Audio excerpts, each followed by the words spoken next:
What's up, YouTube? This is Josh coming at you, and it has been a minute, but we've got a bunch of pickups. I figured it was finally time, a little inspiration from my buddy back here on the screen to get off my ass and actually make a pickups video of all this stuff I've had sitting here laying around.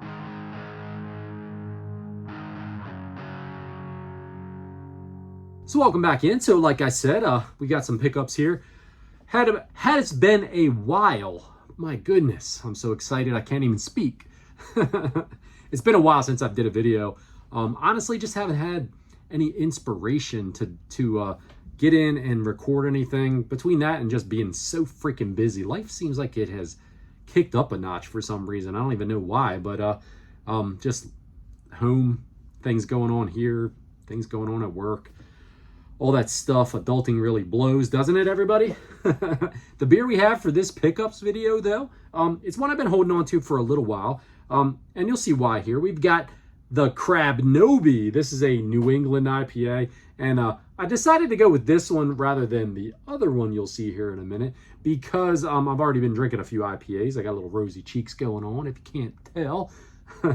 So I decided, why not just keep on going with the same thing. The Crabnobi, though, comes from Crooked Crab Brewing Company, one of my favorite breweries, probably ranks second, maybe third of all my all-time favorites here in my local area. This one comes in at 7% ABV, and man, it is a juicy, tropical, hazy IPA. I held on to this one for a little while. I haven't made any videos, all right? I wanted to hold on to this to show you guys, but this other one that we have here that I was referring to a moment ago is the Darth Malt, and this one is a Czech Dark Lager. And they released these at the same time. It was back in May. That's how behind I am right now. We're approaching August. Probably by the time I edit this and put it out, it will be August. But these two beers were sitting in my fridge. I'm like, I wanted to show them off because the can art was just freaking cool as crap with the Obi-Wan Crabnobi and the Darth Malt here. Super freaking cool. Both excellent beers. Great IPA, and this one right here has got a fantastic. I mean, it's properly named as in Darth Malt because, man, it has such a nice roasted malty goodness to it. Definitely one that's probably going to go down as soon as this video is over once I finish this Crabnobi. So, like I said, we have a bunch of Nintendo pickups here. 3 systems, actually. No, 4 systems. I'm sorry. One was it was a couple pickups, some gifts and things along the line. And then I think I had one little trade in here as well. The first thing we'll go with is found this one at a thrift store, and I haven't found much.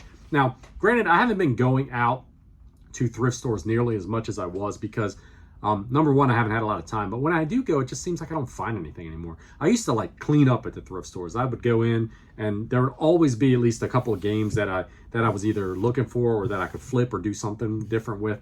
And lately, it's just like really not. I shouldn't even say lately. Probably over the past year and a half.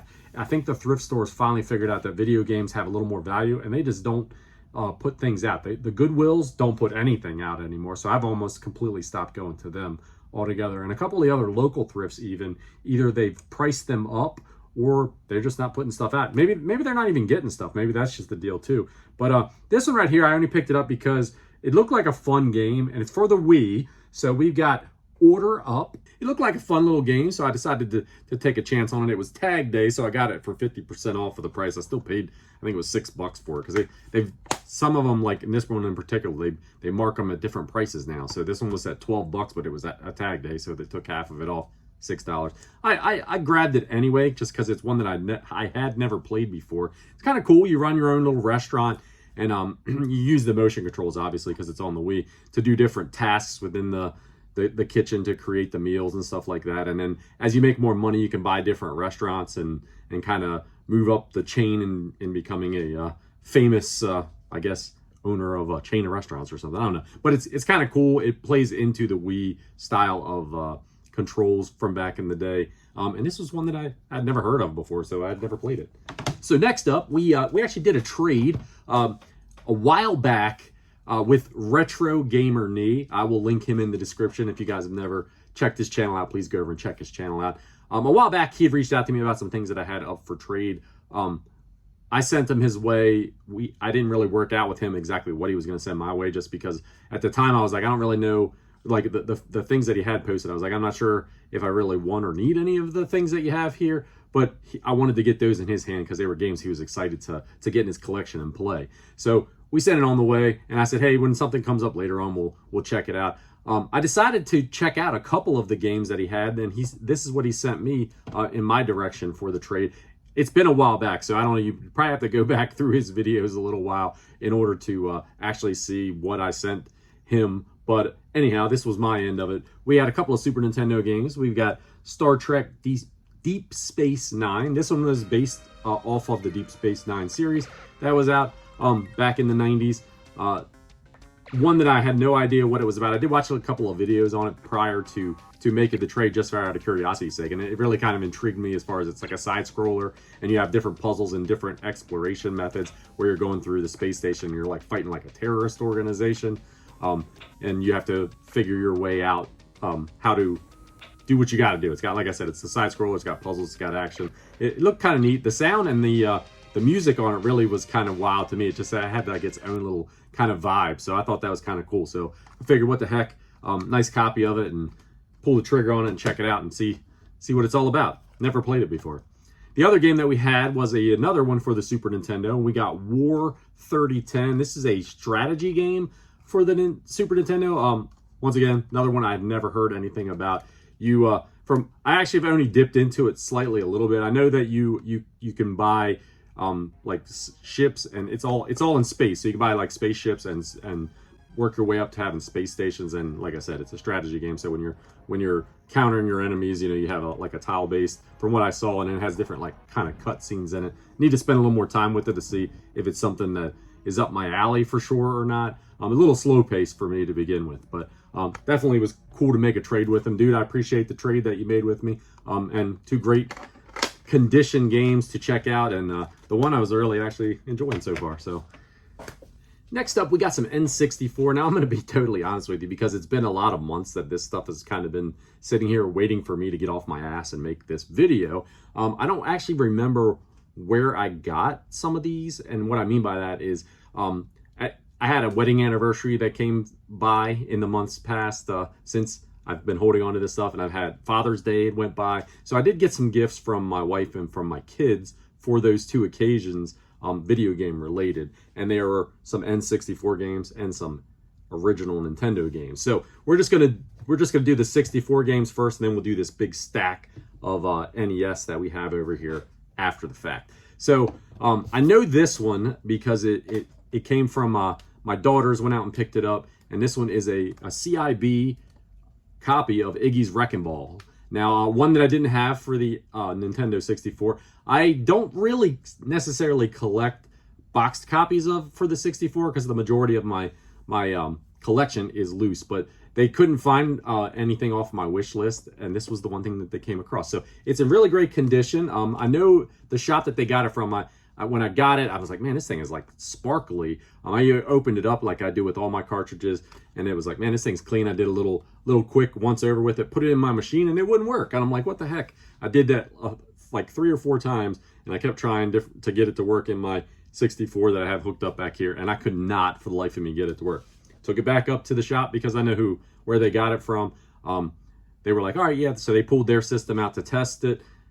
They couldn't get it to work the first time. They cleaned it real quick, boom, put it in, and it worked. And I'm like, well, you're showing me that it works. So I brought it back home, put it in the first time, still wouldn't work. Put it in the second time. After I cleaned it one more time, boom, it worked. So I don't know. It's fickle with my system. But Iggys Wrecking Ball is a like quasi 3D racing game. I think you can play up to 4 players, of course, because it's an N64 game, right? Why wouldn't you be able to?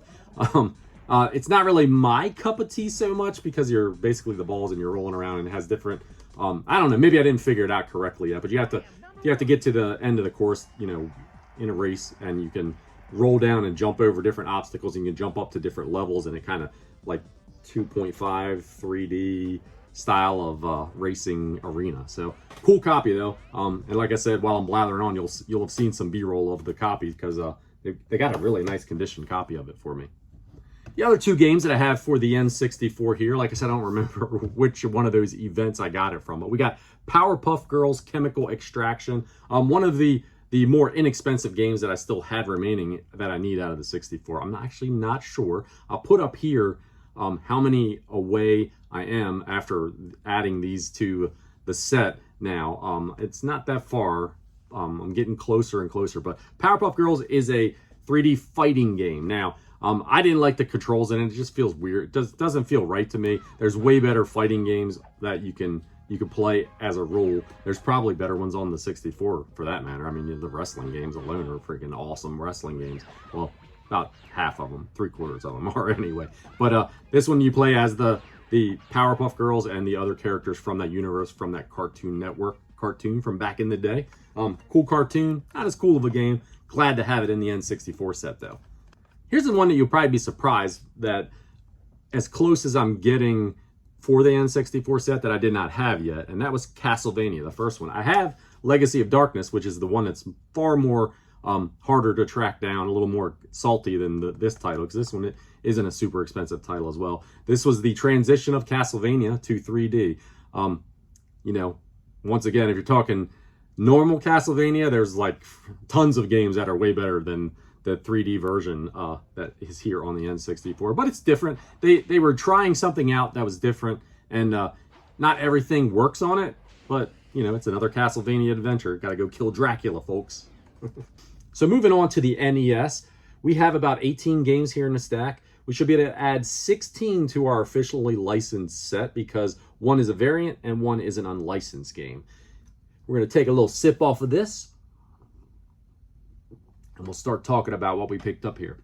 Like I said, some of this stuff was gifts, and some of them has just been games that I picked up. I don't really, honestly, it's been so long, remember where we got them from. We got Dudes with Attitudes. Now, I do remember where I picked this one up. I went to one of my local shops.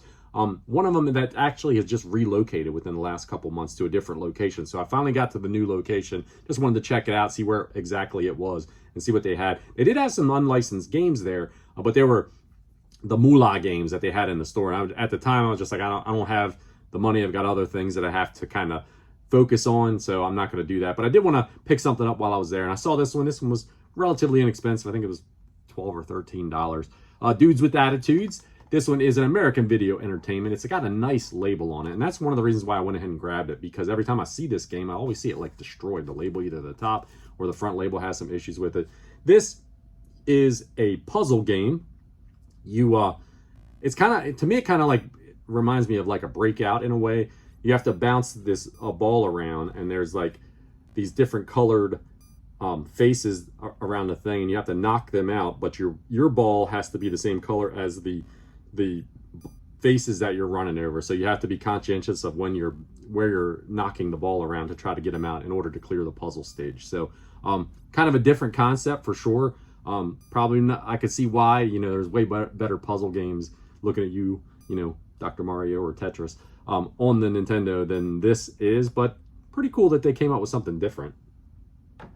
The next one we have is the variant that we're talking about. So I found this one on eBay, so I do know where I got this one at. We've got a Left Bros Super Mario Brothers 3. It came with an instruction manual, but it's the wrong instruction manual for the game. We got a Right Bros instruction manual, but a Left Bros cart. I only grabbed this one up because typically the Wright Brothers cartridge, when you pick them up, I think as of the time I'm recording this, are running in like that $15 range, and usually these Left Bros can run up to like $30, $35, even $40. I've seen them sell for. So this was a nice copy of it, and this one was priced at the same price as a typical, and it came with the manual too. So for $15 to get an extra manual and then a Left Bros variant, I snatched it up. I don't need to tell you guys about Super Mario Bros. 3, one of the greatest platformers, if not the greatest platformers of all time.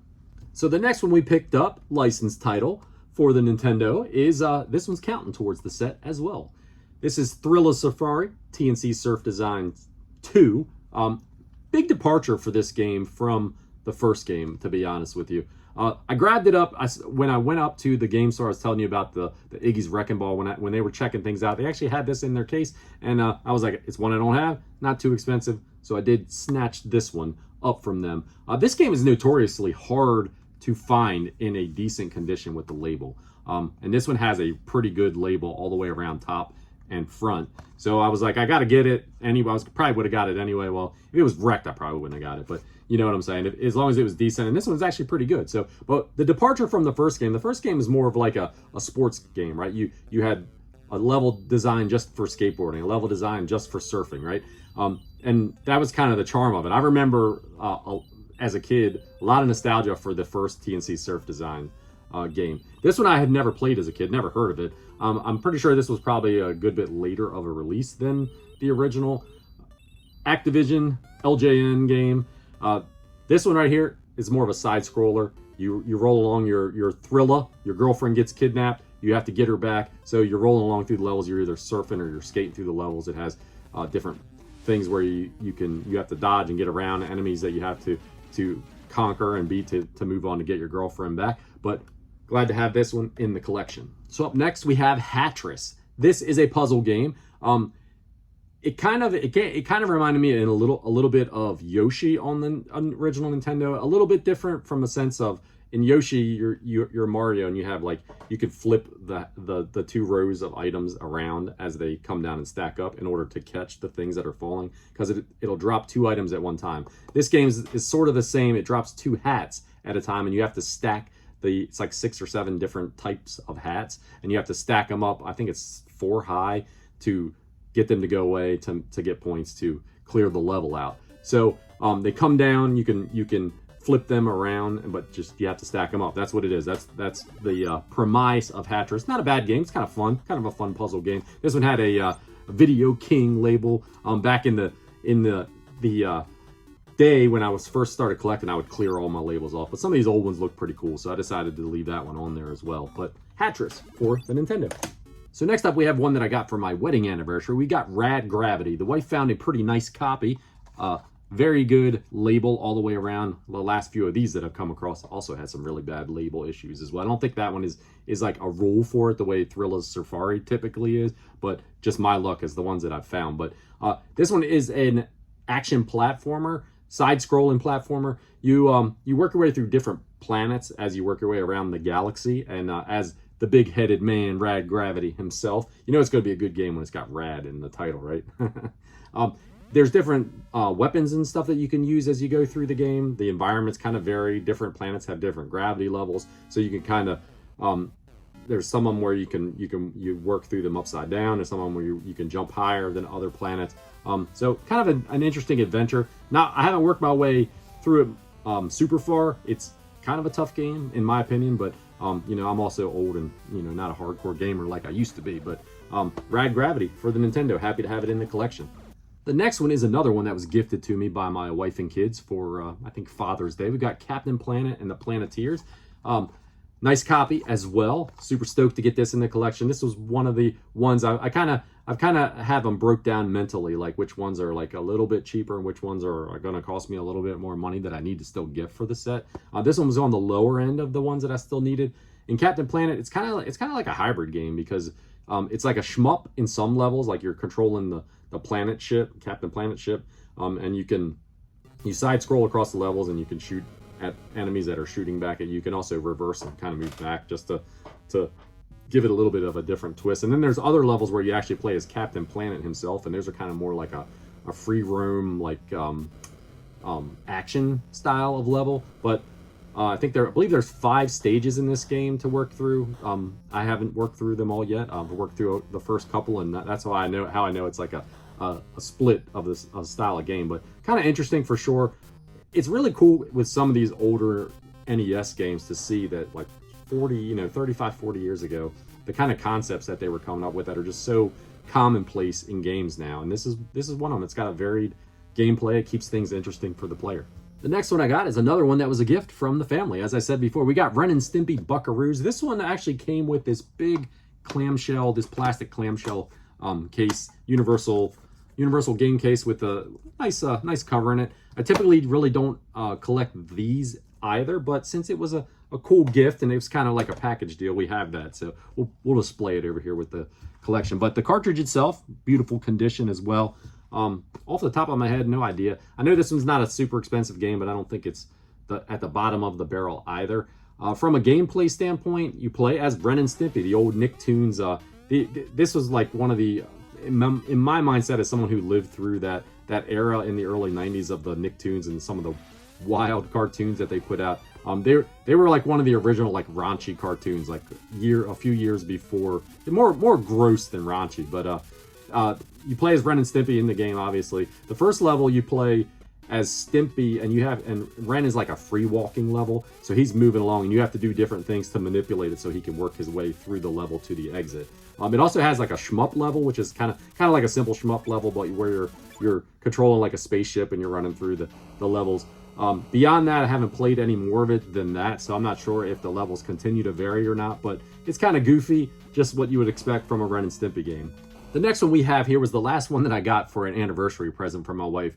I clearly remember that because our anniversary came and she gave me a couple of these games that you've already seen. And then she's like, there's one more coming. It just didn't get here in the mail in time. So when it got here, I got a bonus one. We got the Mutant Virus for the Nintendo. Another one, beautiful condition.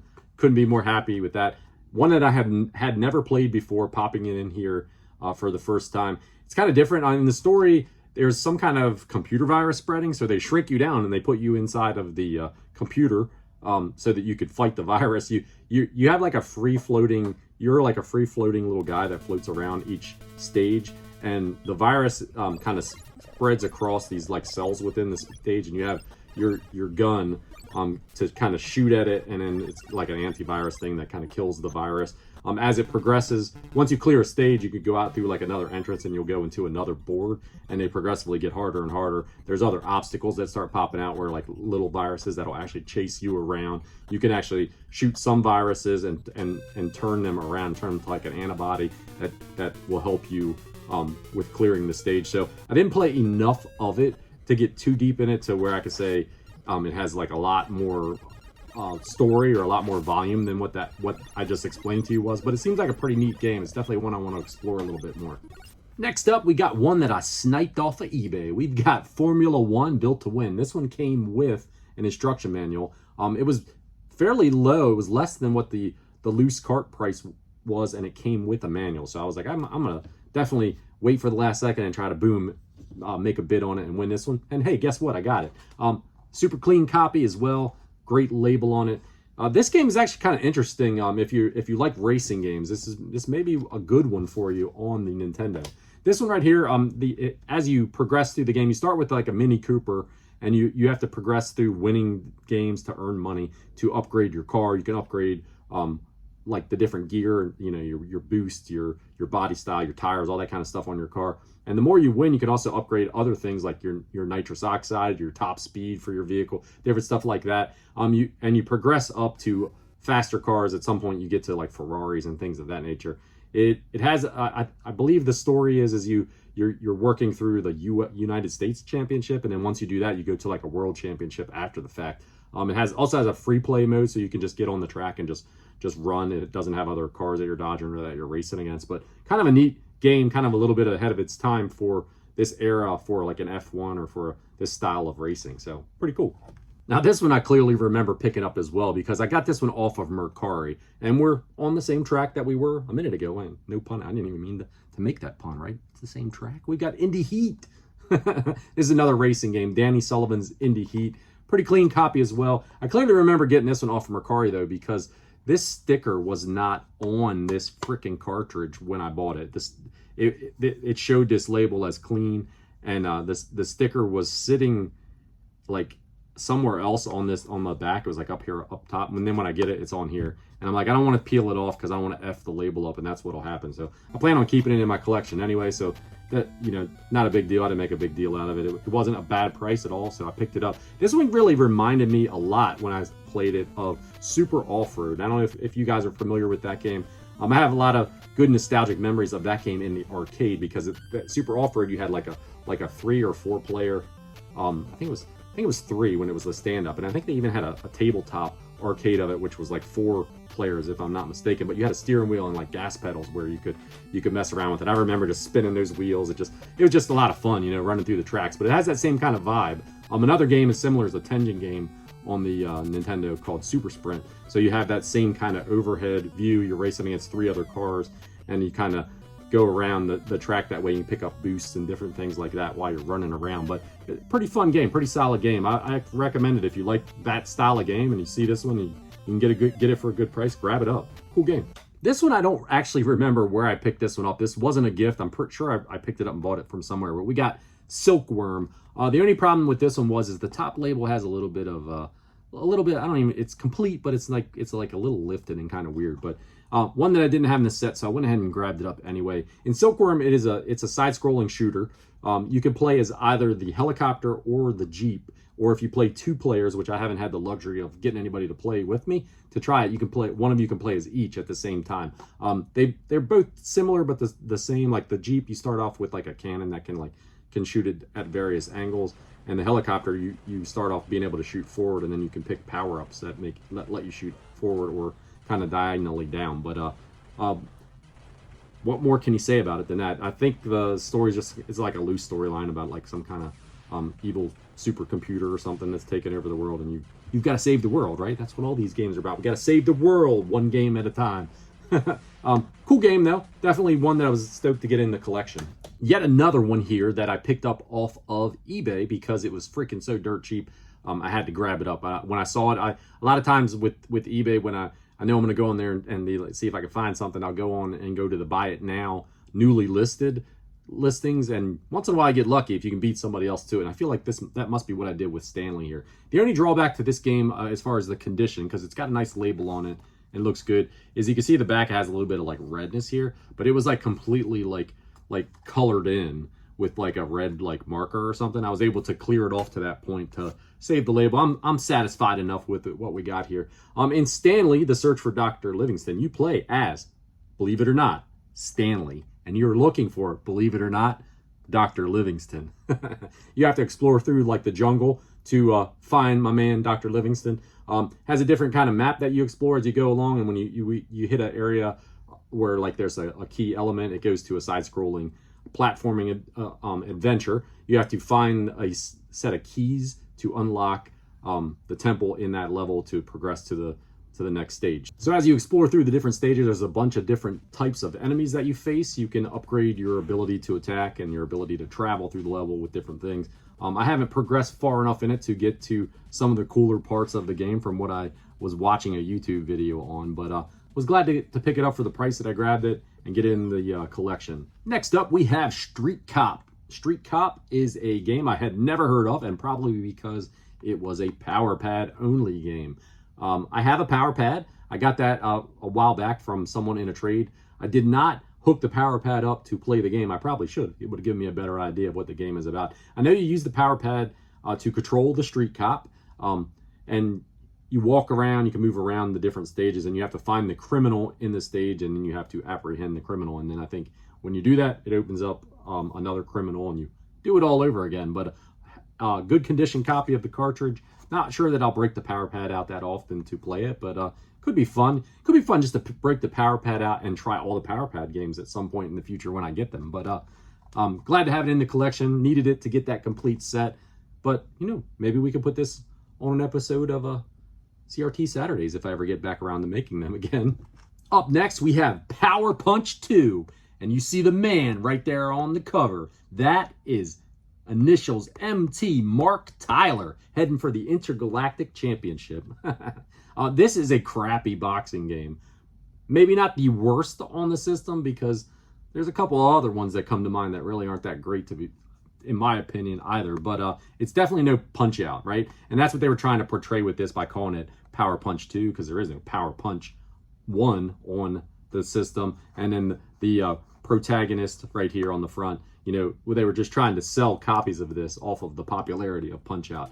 Punch Out, amazing game, fun game. This one right here, very mediocre boxing game. Like I said, kind of you're working, trying to become the galactic champion. I doubt many people probably have the patience to put up with the crappiness to become the champion, but I have it in the collection.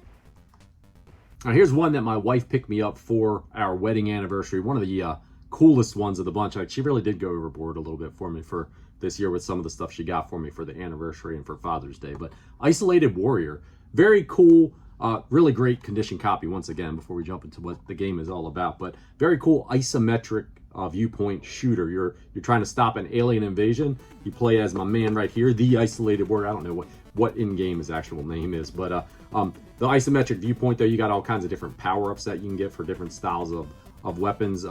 You work your way through the level. You can jump over different obstacles and you maneuver around to avoid, you know, just like any other type of shmup. Has some pretty cool boss battles as well. Definitely one stoked to have in the collection. One that I definitely want to play a little bit more as soon as life allows me to have a little more time. Come on, life. Give Josh a little bit more time. So like a lot of you guys, I follow all my local shops that are, you know, within 30 minutes, an hour from me on Facebook, just to see when they post what things that come in for trades and things of that nature. And one of my local shops got in a huge selection of some really great NES titles, and I was looking through it, and I had most of them, but there was 3 titles that stood out to me that I didn't have, and I went down, talked to them, made a little bit of a deal, and brought all 3 of them home. The first one we have is Bandit Kings of Ancient China. This is a Koei game. You know, Koei famous for strategy style of games, especially back in this generation, in the 16-bit generation. This is a turn-based strategy game. It's very text-heavy. I played a little bit of it to check it out, to test it out. Good copy as far as the cartridge is concerned. I don't think this game is going to get a lot of play for me because it's just boring to me, right?